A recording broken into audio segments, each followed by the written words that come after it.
Guys, स्वागत है आपका अपनी यूट्यूब चैनल स्टडी विद अमन कुल में। आज हम लास्ट मिनट टिप्स करेंगे सोशल साइंस एग्ज़ाम की। मतलब आपका सोशल साइंस का एग्ज़ाम जस्ट आपके आने वाला है। बस 2 दिन बचे हैं सोशल साइंस के एग्ज़ाम के लिए। 17 तारीख को आपका सोशल साइंस का एग्ज़ाम है। हाफ ईयरली का जितने भी आपका हाफ ईयरली का जो क्वेश्चन टाइप होता है ना, वो DOE आपका हाफ ईयरली यानी डायरेक्टर ऑफ एजुकेशन जो है ये एग्ज़ाम बनाती है। अब ये एग्ज़ाम कैसे बनाती है, किस पैटर्न में बनाती है, वो हम आज की इस वीडियो में डिस्कस करें। आपको SST का एग्ज़ाम देने से पहले ज़रूर इस वीडियो को ज़रूर देख लेना है।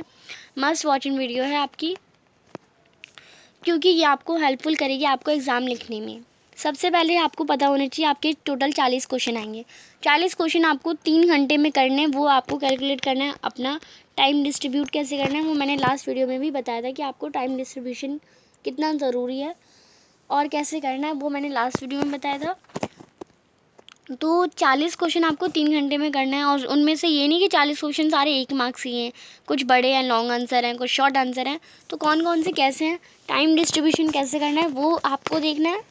बाकी मैं आपको बताती हूँ। सेक्शन ये आपका 1 मार्क्स के क्वेश्चन का होगा और टोटल 27 क्वेश्चन है।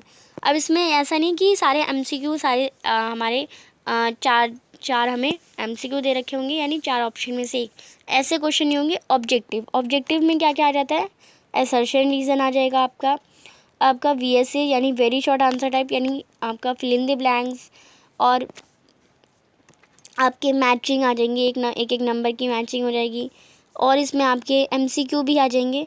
तो जितने भी ऑब्जेक्टिव टाइप क्वेश्चन होते हैं वो 27 क्वेश्चन आएंगे 1 मार्क्स के। फिर 3 मार्क्स के 4 क्वेश्चन आएंगे, यानी 4 3 से 12 मार्क्स का टोटल होगा, जिसमें आपको 80 वर्ड तक लिमिट है। आपको 80 वर्ड से ऊपर नहीं लिखना। शॉर्ट आंसर टाइप क्वेश्चन होंगे ये।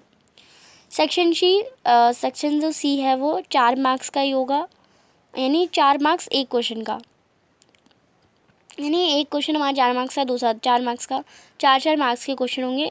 लॉन्ग आंसर टाइप क्वेश्चन होंगे और इसमें 4 क्वेश्चन होंगे, 16 मार्क्स का हो जाएगा। 80 वर्ड से ही इसमें भी ज़्यादा नहीं लिखना आपको।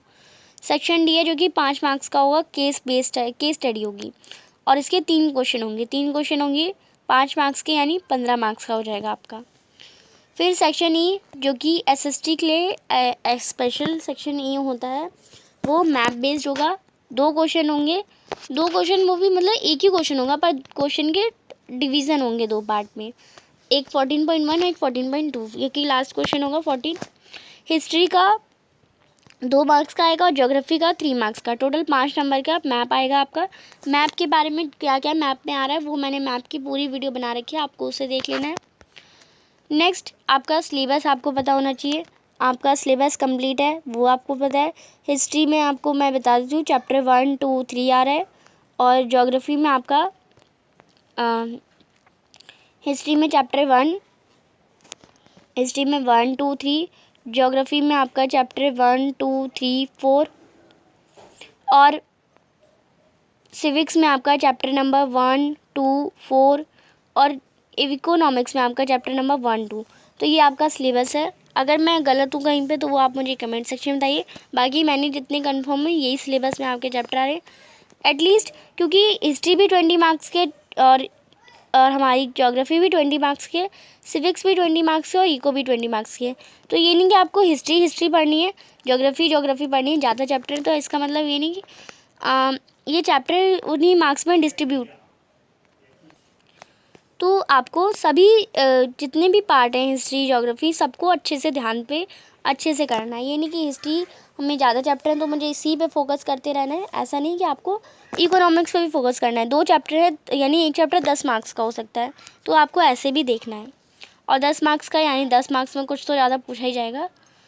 अपनी तैयारी लास्ट टाइम में भी हर चैप्टर के 1 शॉट देख लीजिए, अपने नोट्स को वापस देख लीजिए, प्रीवियस ईयर क्वेश्चन नहीं करे तो वो कर लीजिए, सैम्पल पेपर नहीं करें तो वो कर लीजिए। वो भी मैंने वीडियो में बताया कि आपको किस स्लॉट में सैम्पल पेपर करने हैं, कैसे करने हैं। लेंदी हो सकता है पेपर, क्योंकि SST का पेपर ऑफ कोर्स लेंदी होता है। जितना लिख जाते हैं आप थक जाते हैं, पर क्वेश्चन पेपर ख़त्म नहीं होता, तो लेंदी होता है। तो अगर आप कॉन्सेप्शनल क्वेश्चन होते हैं इसलिए लेंदी होता है, क्योंकि पहले आपको क्वेश्चन को समझना पड़ेगा और उसमें क्या आंसर करना है वो आपको पता करना पड़ेगा, उसी में टाइम बीत जाएगा आपको। इसलिए मैं कह रही हूँ कुछ मॉक एग्ज़ाम दे दीजिए। मॉक एग्ज़ाम यानी पहले सैम्पल पेपर कर लीजिए, कुछ क्वेश्चंस की प्रैक्टिस करिए। 3 घंटे का एक पेपर लेके बैठ जाइए और पेपर से 1-2 दिन पहले ये कर लीजिए और उसी के टाइप के कुछ एग्ज़ाम करने के सॉल्व करिए और 3 घंटे के अंदर कर दीजिए।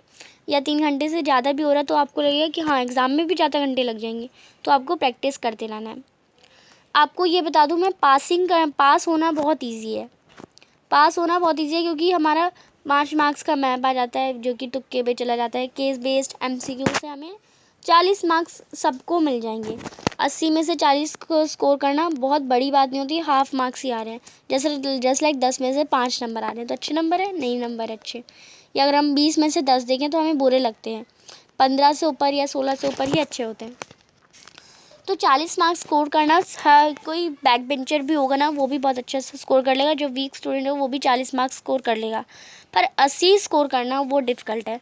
तो वो आपको डिफ़िकल्ट कैसे नहीं रखना, उसकी ज़्यादा से ज़्यादा प्रैक्टिस करनी है। ज़्यादा से ज़्यादा प्रैक्टिस करेंगे, क्वेश्चन आने लगेंगे, क्वेश्चन का टाइप समझ आने लगेगा। केस बेस्ड और लॉन्ग आंसर क्वेश्चन, ये यहाँ पे आपके गेम चेंजर हैं। यहीं पे आप गलती भी करेंगे और यहीं पे आप अच्छे मार्क्स भी ला सकते हैं। लॉन्ग आंसर पॉइंट वाइज करिएगा आप, इनकी ज़्यादा प्रैक्टिस करिएगा तो ज़्यादा अच्छे से आ जाए। क्योंकि ये ना लॉन्ग आंसर जो होते हैं ना, कुछ लिमिटेड क्वेश्चन ही लॉन्ग आंसर होते हैं। यानी कि ग्रेट डिप्रेशन क्या है, सिविल डिसोविएंट मूवमेंट के 5 पॉइंट्स बताइए।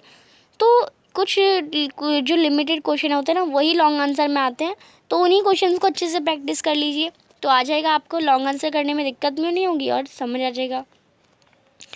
एग्ज़ाम मटेरियल्स लाइक आपका NCERT एग्जाम्पलर करके जाइए, क्वेश्चन बैंक्स करते जाइए और क्वेश्चन फ्रेम, मतलब जस्ट लाइक क्वेश्चन जो होता है ना वो आपके पेपर में कहीं से भी फ्रेम हो सकता है।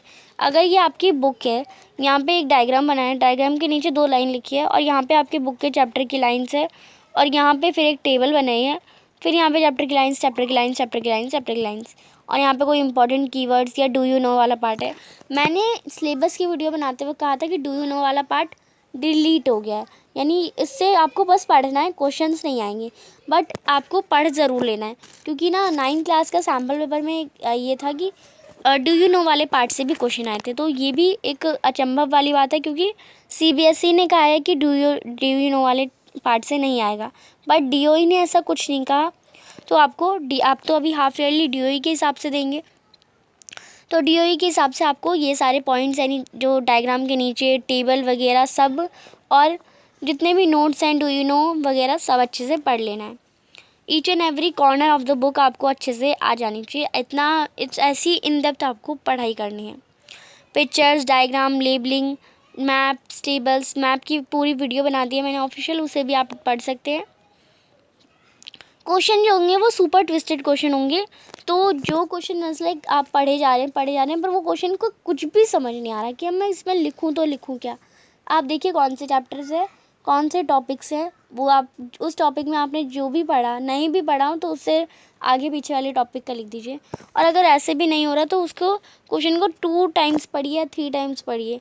और आपका जो क्वेश्चन होता है ना, हिंदी मीडियम में भी लिखा होता है और इंग्लिश मीडियम में, यानी पहले इंग्लिश में लिख देगा फिर हिंदी में लिख देगा। तो जो इंग्लिश मीडियम वाले हैं उनके लिए तो एक फ़ायदा, एक चांस मिल गया कि वो हिंदी में भी पढ़ सकते हैं। और हिंदी वालों को हिंदी में समझ नहीं आ रहा तो एक बार वो इंग्लिश में पढ़ के देखिए, हिंट मिल ही जाता है कि अगर इंग्लिश में नहीं समझ आ रहा तो हिंदी में देख लेते हैं, थोड़ी बहुत मीनिंग समझ आ जाती है और क्वेश्चन में क्या करना होता है हमें पता चल जाता है। तो जो भी आपको हो रहा है आप इंग्लिश हिंदी में कर सकते हैं। Additional question just like new type questions आपको प्रैक्टिस करनी है, प्रॉपर इन डेप्थ रिवीजन करना है और मैक्सिमम प्रैक्टिस करनी है। जितनी ज़्यादा प्रैक्टिस करेंगे, प्रैक्टिस जो होती है वो डायरेक्टली प्रोपोर्शनल होती है हमारे स्कोरिंग हाई मार्क्स से। आप अपने मार्क्स को हाई स्कोर करना चाहते हैं तो प्रैक्टिस, मैथ्स में प्रैक्टिस, हर सब्जेक्ट प्रैक्टिस मांगता है। और जब तक आप प्रैक्टिस नहीं करेंगे तो आप कुछ अपने की नंबर स्कोर हाई करना है वो नहीं हो सकता। और ऑल द बेस्ट, आपको ये करना मतलब अपना एग्ज़ाम अच्छे से देना है। आई होप सबका एग्ज़ाम अच्छे से रहा है। Best of luck. चैनल को सब्सक्राइब नहीं किया तो इसी बात पे चैनल को सब्सक्राइब ज़रूर करिए और वीडियो अच्छी लगी तो इसे लाइक ज़रूर करिए। कौन कौन प्रिपेयर हो रहा है तो वो मुझे अपनी इंस्टाग्राम स्टोरी पे मेंशन करेगा, मेरी channel ID study with Aman cool से ही स्टोरी पे अपनी मुझे मेंशन करेगा और इसी वीडियो की स्क्रीनशॉट के साथ। तो चैनल को सब्सक्राइब नहीं किया तो प्लीज़ सब्सक्राइब करें, वीडियो को लाइक करिए और दोस्तों के साथ शेयर ज़रूर करिए। Thanks for watching you, bye bye guys.